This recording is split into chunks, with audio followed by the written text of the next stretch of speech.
Olá, eu me chamo Débora Dantas Tamandaré e esse vídeo faz parte da disciplina de Teoria Geral do Estado e Ciência Política. Eu vou apresentar o artigo, então, de autoria da professora Rosa Maria Zaya Borges, né, cujo título é Democracia, Liberdade de Expressão e Black Bloc. O objetivo central da autora ao escrever este artigo foi problematizar o direito à liberdade de expressão. Então, ela traz, por meio desse artigo, uma problematização do limite que é dado a esse direito, que é tido como direito fundamental, né?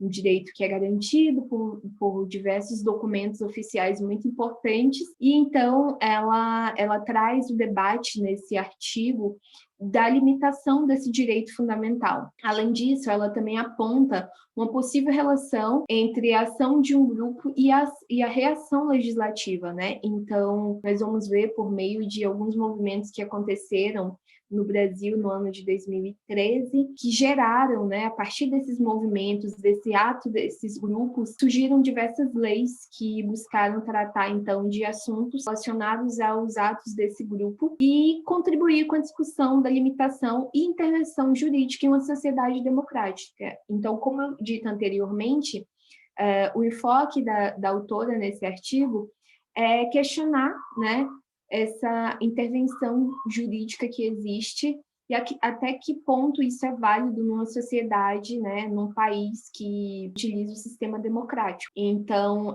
a autora dividiu o artigo em 4 partes. Ela inicia ali explicando para a gente, falando sobre como foram essas manifestações de 2013, as motivações esses manifestantes tinham. Em seguida, ela vai falar um pouco sobre os black blocs, né, que é uma tática que esses manifestantes utilizavam, como que são, de onde veio, como surgiu o movimento Black Bloc. E ela vem explicar um pouco sobre o conceito, né, a definição do que é liberdade de expressão. Então, ela traz para a gente esse conceito, como é estabelecido isso nas leis vigentes. Ela traz, logo em seguida, o mapeamento das legislações que surgiram, então, a partir de toda essa movimentação, essas manifestações que ocorreram no ano de 2013. Ela traz para a gente quais foram as consequências no âmbito legislativo dessas manifestações, e, por fim, né, com as suas últimas palavras, ela conclui o artigo, então, iniciando, então, sobre as manifestações que ocorreram no ano de 2013. Essas manifestações, quando elas iniciaram lá em São Paulo, a primeira motivação que essas manifestações tinham era pelo reajuste das passagens do transporte público, né? Então, a primeira questão ali, os primeiros manifestantes foram à rua com a ideia de protestar contra esse aumento dessas passagens de transporte público, né? Isso logo repercutiu por outros estados, como o Rio de Janeiro, por exemplo, que também estava passando pela mesma questão ali do reajuste.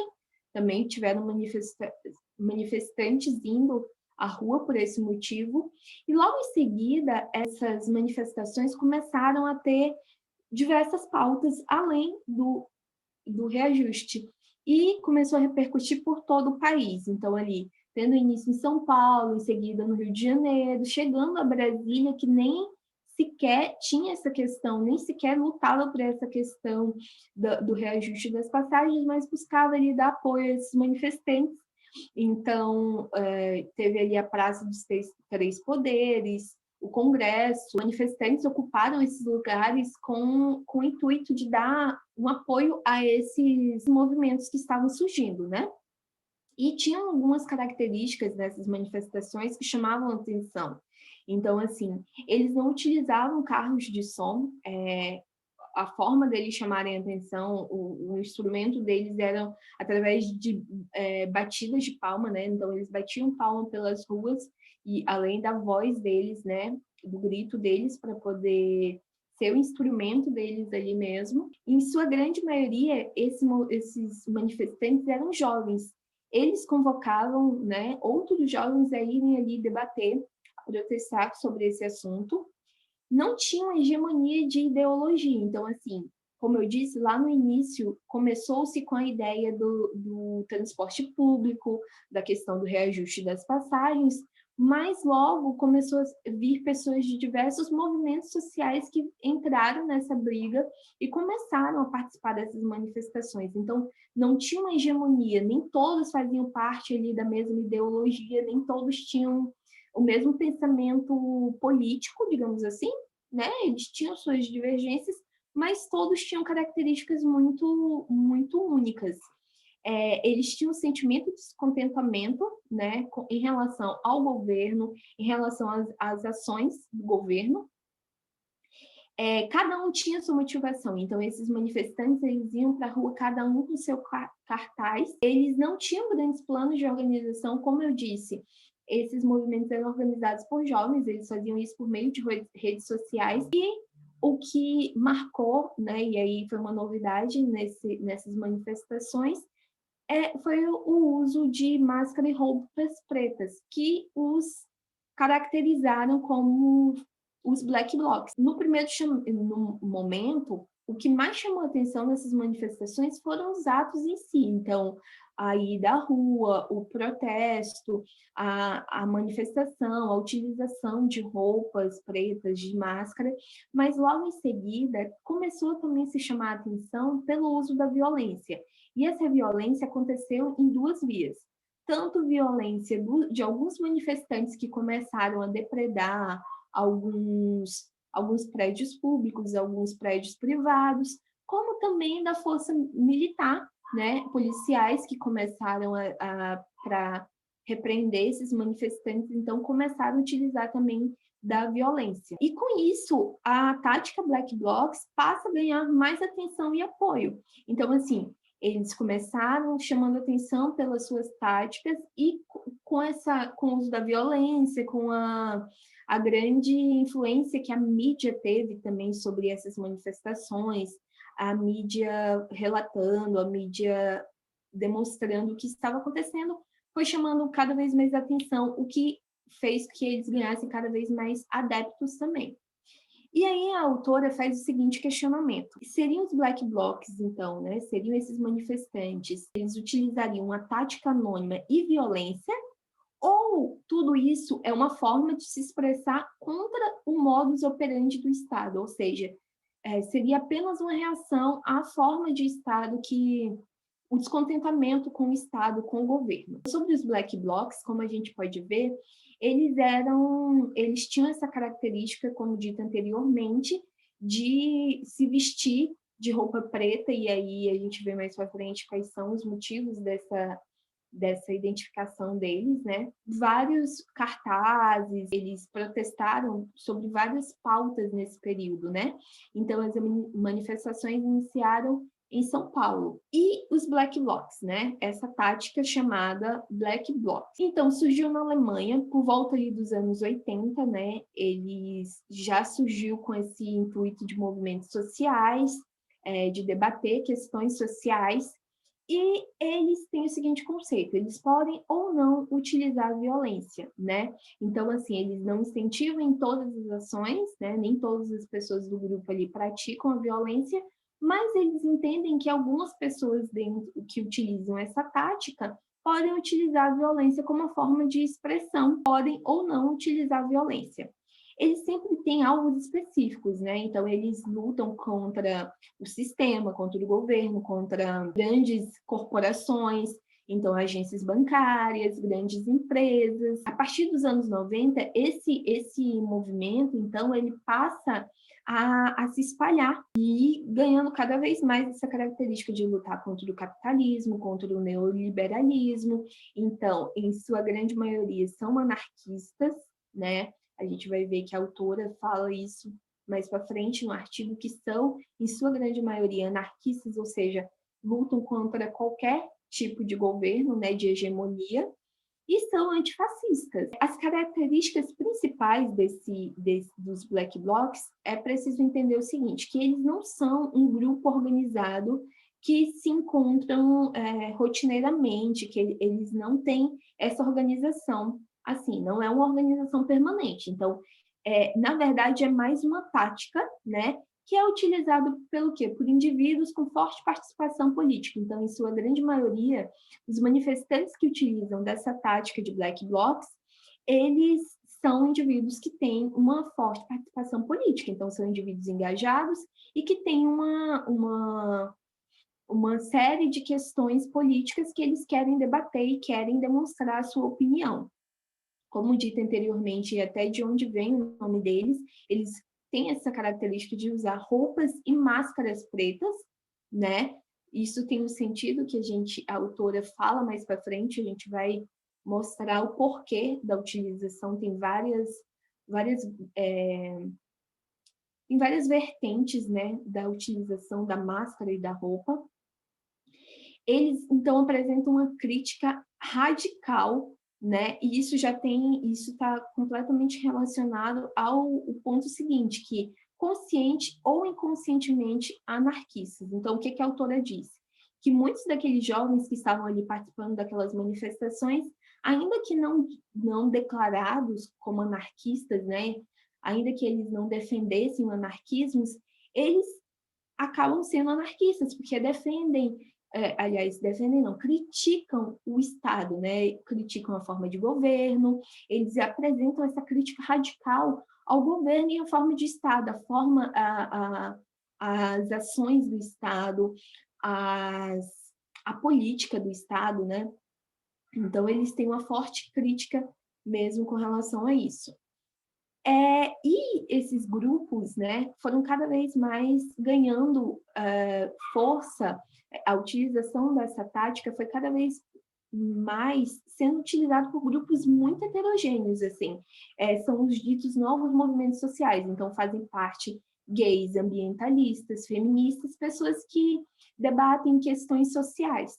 E eles poderiam ou não utilizar a violência durante esses protestos. E vem a questão, por que usar a máscara, né? Afinal de contas, a máscara ela foi um dos principais pontos discutidos durante todas essas abordagens, né, da legislação nesse período, e é o que a autora se propõe também a discutir. Então, ela traz para a gente o porquê que eles utilizam a máscara. E aí tem alguns motivos que são apontados, assim, com base no que eles se descrevem, com base no discurso deles. Então, a gente percebe que o quê? A máscara ela pode ser utilizada como um disfarce para poder se proteger ali da ação policial, um disfarce para poder manter mesmo sua identidade oculta ali naquelas manifestações. Mas, além disso, a máscara ela também funciona como uma ideia de identidade coletiva. Então, a partir do momento que não se identifica, eles formam um grupo homogêneo ali, né, pelo menos com roupas e características, e isso demonstra o que é a união deles, que todos estão ali em busca do mesmo grande motivo, né? Isso também traz para eles o empoderamento. Olha, já que eles estão disfarçados, e aí a autora até traz um ponto importante, né? Ela diz que nesse contexto, então, não seria quando as máscaras caem que a verdade aparece. Muito pelo contrário, esses jovens, essas pessoas, ao utilizar máscara, eles se sentem empoderados, então eles se sentem confortáveis para poder expressar a sua opinião e, assim, agir de forma mais verdadeira e demonstrar a sua opinião de forma mais verdadeira, né? E, além disso, eles ganham também com isso muita visibilidade. Então, assim, eles chamam a atenção pelo uso da máscara, pela essa questão de ter essa identidade coletiva, várias pessoas utilizando a mesma forma de se vestir, a mesma forma de se portar, isso chama a atenção, né? Diante de tudo isso, né, dessa contextualização do porquê da utilização das máscaras, surge então o questionamento da autora. As máscaras para esse grupo, né, para esse grupo de pessoas, significa uma forma de se expressar. Seria, né, uma limitação da liberdade de expressão, a proibição das máscaras, surge esse questionamento, então. E aí ela vem dizer um pouco sobre o tema, né, sobre a liberdade de expressão. O que é a liberdade de expressão? Ela diz que é um tema complexo, né, que muitos estudam e muitos tentam definir, mas o que se sabe é o quê? que é um direito humano fundamental, uma legitimação da democracia, né? Então, é uma característica dos países democráticos, do sistema democrático. Então, a liberdade de expressão faz parte, né, desse sistema democrático. E ele não a liberdade de expressão não é uma noção complementar à censura. Então, assim, não se pode existir censura e liberdade de expressão no mesmo ambiente. Então, assim, não é apenas ali, elas não são complementares. E aí é onde ela traz a existência de duas possibilidades, de dois regimes jurídicos. Seria o primeiro regime repressivo, onde a liberdade de expressão teria direito, então, onde os sujeitos, né, os cidadãos ali, eles fazem parte de um modelo legislativo onde eles opinam e eles contribuem. E o segundo, que é o regime preventivo, a imposição, né? Então, é onde a censura vive. Há uma imposição da razão, então, existe uma imposição das leis, da forma de se pensar, e é onde está a censura. E ela diz que o quê? Opta-se pelo modo de racionalidade partilhada, que é próprio dos regimes repressivos. E, nesse contexto, então, a liberdade de expressão ela surge como uma legitimação de sensibilidades discordantes, ou seja, a liberdade de expressão é a garantia de que você pode discordar, que as pessoas podem ter opiniões discordantes na sociedade. Bom, sendo assim, ela traz o uso da violência como uma nova forma de se pensar. Vê-se o uso da violência como uma forma de se expressar, né? Então, ela vê que a violência ela pode ser uma forma de se expressar. E as manifestações, elas exprimem o conflito entre governo e movimentos sociais. Então, assim, a falta de diálogo entre o governo e os movimentos sociais, a partir do momento que o governo ele impõe, ele tem um monopólio da violência para poder utilizar contra a população de maneira a coagir a população, e essas manifestações nada mais eram, sejam elas violentas ou não, para a autora, elas eram uma expressão do conflito que existe entre esses movimentos sociais e o governo e o Estado. Não mostrar o rosto, então, passa a ser um ato de protesto, né? E aí a gente vê que a estigmatização da mídia foi fundamental. Então, assim, a partir do momento que a mídia passa a estigmatizar esses manifestantes como pessoas violentas, como pessoas que estavam descumprindo a regra, a gente vê que a mídia teve uma forte influência, né, sobre todas essas manifestações que ocorreram. E aí, então, ela traz um novo questionamento, né? Na verdade, ela traz uma afirmação, dizendo que a liberdade de expressão, então, ela tem um limite, né? A partir do momento que o Estado começa a criar legislações que vão limitar a forma do indivíduo se expressar, se supõe, então, que existe um limite para essa liberdade de expressão.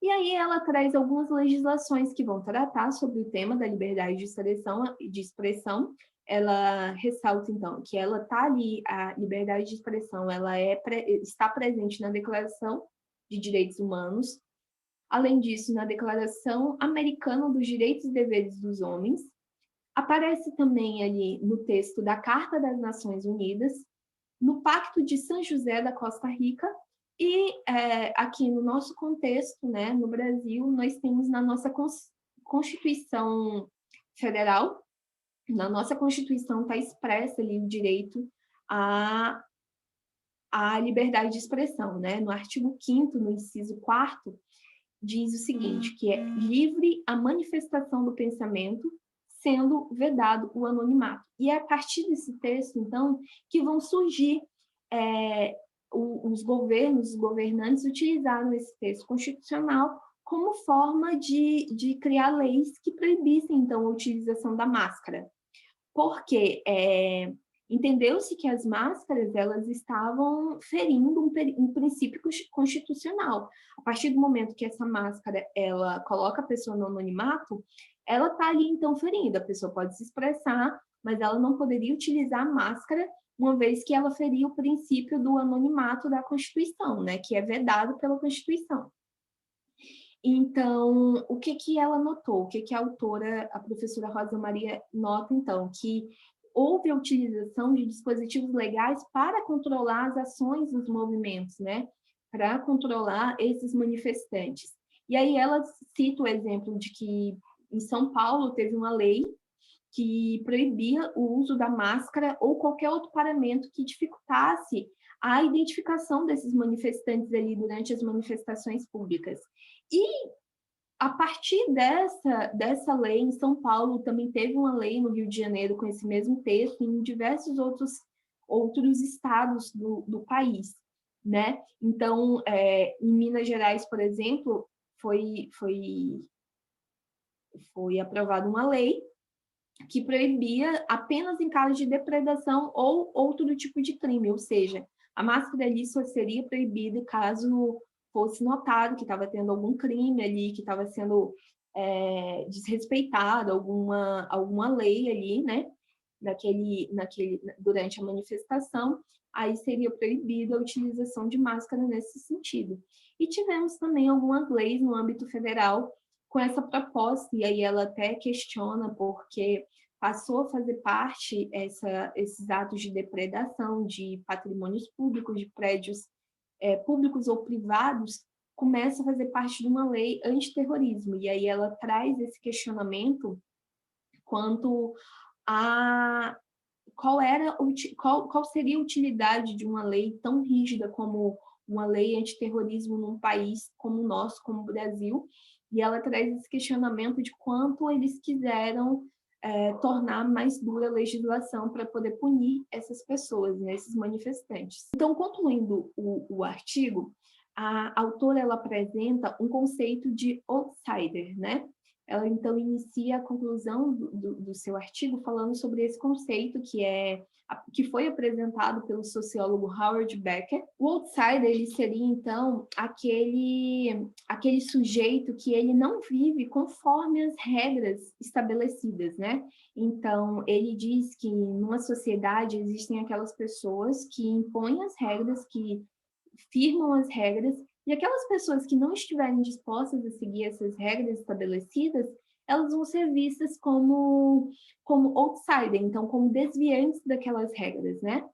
E a autora diz, então, que essas legislações que foram aprovadas nesse período, em razão dessas manifestações, elas foram feitas com a intenção de caracterizar um determinado grupo como desviantes, né? Então, nesse ponto de vista, não importava o indivíduo em si, não importava quem era, qual era a razão ali por trás daquele sujeito, e sim o ato. Foi criminalizado o ato, não importando quem era o sujeito que praticasse aquele ato, né? Então, nesse ponto, ela traz, então, a correlação dos black blocs com o outsider. Então, os black blocs são vistos como os desviantes que não estão ali sujeitos àquela regra. E aí ela traz novamente a questão do papel da mídia, que a partir da estigmatização da mídia em cima daqueles manifestantes como violentos, como bárbaros até, né, como anarquistas, a mídia teve um papel muito grande, muito forte, de maneira negativa, sobre esses manifestantes. E aí ela traz a questão de quem viola e quem é violado, com relação à violência, né? Será que esses manifestantes eles estão sendo violentos, eles estão utilizando a violência de forma bárbara, ou eles estão apenas reagindo à ação do Estado, como utilizando a violência como uma forma de se expressar contra o Estado que tem o monopólio da violência e utiliza a violência contra eles, né? As forças policiais utilizaram a violência em muitos desses manifestos, tanto que um dos motivos da utilização da máscara depois de um tempo a autora cita, que passa a ser até pela utilização de gás lacrimogêneo, que era utilizado em grande demanda ali nessas manifestações. E ela afirma, então, que tudo isso, todas essas legislações, todo esse movimento que aconteceu pós-manifestações é uma tentativa de calar as vozes de quem contesta o poder público. Então, ela afirma que, a partir do momento que essas pessoas começaram a contestar o poder público, foi que surgiu, então, essa tentativa de calar através dessas leis, né? Através dessas legislações com esse intuito. É isso, obrigada.